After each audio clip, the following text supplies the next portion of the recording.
Então, na aula passada a gente fez um desenho teórico assim, uma introdução bem de boa, com algumas curiosidades e tal.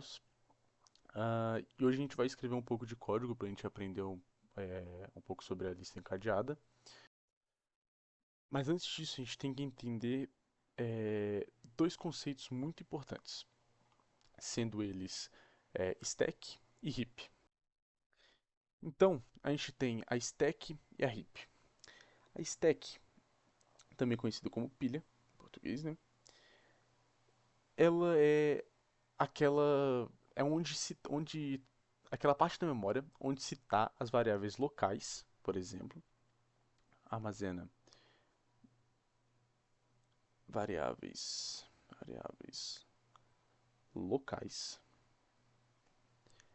É aquela parte da memória rápida de rápido acesso pela CPU, memória rápida, é, e que é gerida automaticamente pelo computador, né? Computador, desculpa, pelo compilador, como eu falei. E sempre quando a função terminar, aquele, aquele processo terminar, essa memória ela é sempre limpa, então ela nunca é armazenada fixamente. Ela vai ser para só um processo, então ela é limpa logo em seguida. Limpada, né? Limpa. Depois, pós-processo. E vamos falar da heap agora. E a heap, também conhecida como monte, ela já é uma área maior, né? Ela é uma área gigante da memória, área gigante de memória, um espaço da memória livre no caso, né? Ah, em que o compilador falado aqui em cima, ele não vai mexer, ele não toca nessa parte, e é justamente onde o programador que vai decidir quando ele quer alocar ou liberar alguma memória. E é aqui que as listas encadeadas vão ficar. É aqui que a gente cria elas. Então, o que é importante a gente saber aqui? Em C, também C++, eu não sei exatamente C++, mas eu sei que em C, ah, se você quer criar um nó, você quer criar um nó em uma stack, ele vai automaticamente morre quando a função termina. Termina. Por isso que a gente tem que usar, por isso que para ela sobreviver, ela ficar armazenada ali, a gente tem que pedir para a memória do sistema operacional da heap, né? Então a gente tem que pedir para a heap, que ali é o local adequado. E para a gente fazer esse pedido da memória da heap, mexer lá, como eu tinha falado aqui, que a gente pode alocar e liberar, a gente tem que usar a biblioteca padrão de C, stdlib.h.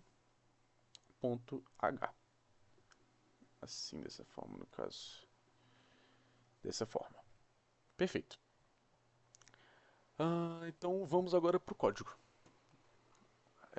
Era só isso que a gente tinha que falar aqui rapidinho, então vamos para o código. Eu vou mostrar aqui algumas coisas básicas. Primeiramente vamos incluir as bibliotecas padrões, né? stdio.h. Aqui embaixo fazer stdlib.h, que é o que eu acabei de falar. Vai ter int main. E como na aula passada, para a gente criar uma estrutura que vai conter o próximo node, né? A gente tem que criar uma struct node com int data e, apontando para o próximo. Dessa forma, struct node um ponteiro para o próximo, next. Aqui compensa usar o typedef, sempre compensa. Bota um node aqui e pronto. Aí essa estrutura você pode chamar ela sempre com só chamando node dessa forma. Beleza, essa é a estrutura padrão. Então vamos agora criar este node que a gente quer. Então node, vamos chamar de new node, né? Novo nó. Ele vai ser igual a malloc size of node. Opa. Size of node. Vou fechar aqui que eu não consigo fechar. Perfeito. Vou adicionar uma coisa aqui também que é importante falar. Se eu botar aqui um node assim. Perfeito. O que essencialmente está acontecendo aqui? O malloc aqui, ele é responsável por... Ele é o memory allocation, né? A palavra é assim. Ele é responsável por pedir para o sistema operacional um pedaço de bloco contíguo de bytes dentro do heap. E ele vai acabar retornando um void. Opa, acabei de fazer aqui. Ele acaba retornando um ponteiro genérico do void. O size of node aqui, ele é responsável por converter o tamanho de uma estrutura dessa estrutura node, né, que é uma struct. Por quê? Porque o malloc ele não lê o tipo, ele lê o tamanho só, então você tem que passar o tamanho. Isso aqui é chamado de casting, né? Isso aqui em algumas linguagens como C++, você é obrigado a fazer isso aqui. No C você não é obrigado, mas ele é de boa prática, né? Que dizem. Ele é um conduta de boa prática para documentação e tal. Tá, mas aí vem um problema. E se não houver memória disponível? O que acontece então? A gente tem que fazer uma verificação, caso não tenha memória. Então, se new node for igual a null, então ele não existe, ele não conseguiu criar new node, a gente vai fazer um return menos 1. Menos 1, 1 aqui serve porque 1 na int main, retornar 1 é uma coisa que retorna erro. Então a gente faz um printf erro de memória. Erro de memória. Isso aqui muito difícil de acontecer, mas é sempre importante dizer que acontecer, porque se você não colocar isso aqui e ele tentar acessar a memória que não tem memória, rapaz, vai dar problema, seu computador.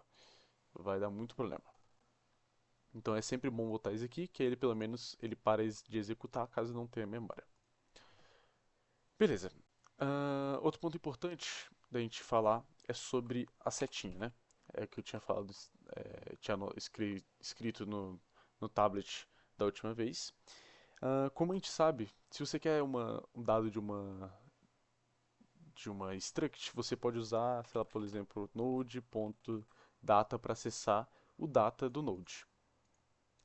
Porém, você precisaria primeiro inicializar ele, né? Mas eu não vou fazer isso aqui porque eu vou explicar de outra forma. Se você tentar... No caso aqui, a gente tem ponteiros, né? Como a gente tem ponteiros, esse ponto não funciona. Ele vai dar erro. Então, o que a gente tem que fazer? Na teoria mesmo, que a gente está... Esse new node acessar o data dele é a mesma coisa que a gente fazer isso daqui, ó. Pan new node, aí sim fazer o ponto data. Por quê? Porque porque senão a gente está acessando, a gente está querendo pegar a ponto data da memória, do ponteiro, desculpa, do ponteiro. Se a gente botar o ponteiro antes aqui new node, a gente vai estar buscando o valor em si de new node e vai estar buscando o ponto data dele. Aí isso daqui funciona. Só que uma forma de facilitar para os programadores que o C possibilitou é simplesmente fazer new node setinha data. Aí você acessa o valor de data de new node que está, né, o new node atual. Então, por exemplo, podemos fazer aqui new node data igual a 10, por exemplo. E a gente vai colocar aqui o new node. O próximo new node, lembra, a gente vai ter a caixinha aqui, que a caixinha aqui na verdade era null, né? Ele era o primeiro. A gente vai falar agora que new node é 10 e o new node next a gente vai falar que agora é assim, ó. E aqui é null. Vai ter uma lista desse jeito. Então, a gente vai botar aqui new node next é igual a null. Perfeito. Ahn,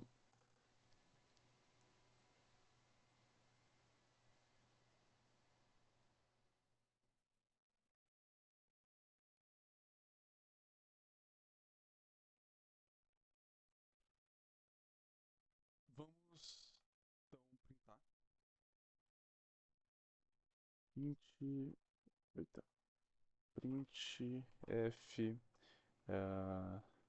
dado porcentagem d, vamos botar assim. A gente vai printar new node ponto data, apontando para data aqui, tá? A gente vai printar isso, vai dar um return 0 no final.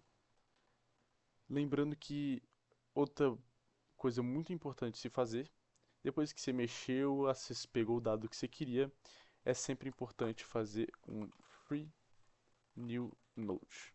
Na verdade não é importante, é essencial fazer isso aqui, liberar a memória. Porque se você deixar a memória lá, ela vai acabar sendo esquecida e vai ficar ocupando espaço lá, e isso aqui é muito ruim em longo prazo. Então, sempre bom liberar a memória e o free é responsável por fazer isso. Uh, a gente pode fazer aqui também, para ficar um pouquinho mais didático, a gente pode dar um printf, vou copiar aqui para baixo, uh, endereço, endereço do próximo, a gente vai botar a porcentagem p, que é do ponteiro, a gente vai fazer um caching aqui de void, que é o retorno lá, né, que eu falei, que ele retorna dessa forma. E a gente vai pegar node, new node, new node, net, para onde ele aponta, que seria o null. Beleza. Quer dizer que a gente possa testar.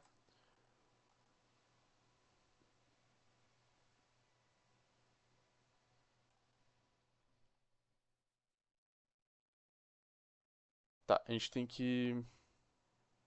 Então, a gente tem que, depois de ter compilado aqui, a gente dá um aula 1 e a gente tem aqui, opa, eu escrevi endereço, não se coloque endereço do próximo, vamos compilar de novo. Rapaz, o computador tá lerdo. A gente vai rodar aqui. A gente tem o dado 10, exatamente o que eu queria, e o endereço de memória que está 000. Eu acho que ele não mostrou tudo que era para mostrar. Eu não sei porquê. Mas é essencialmente isso. É o ponto, lugar onde está armazenado. Pode ser que realmente esteja aqui no 00 e eu esteja é, achando que não pode ser isso, mas na verdade pode acontecer. Então, o que a gente acabou aprendendo hoje, estrutura básica de como criar incrementar um new node dentro de uma lista encadeada, padrões de boa conduta aqui, né?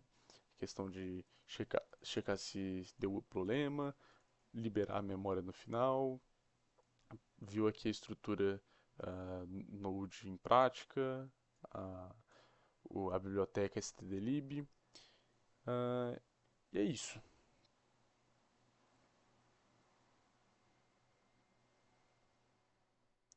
Mas lembrando que um nó sozinho, ele não é uma lista. Então, na próxima aula a gente vai ver como é que a gente pode criar realmente próximos elementos, incrementar outros elementos, criando uma função de incrementar, colocar novos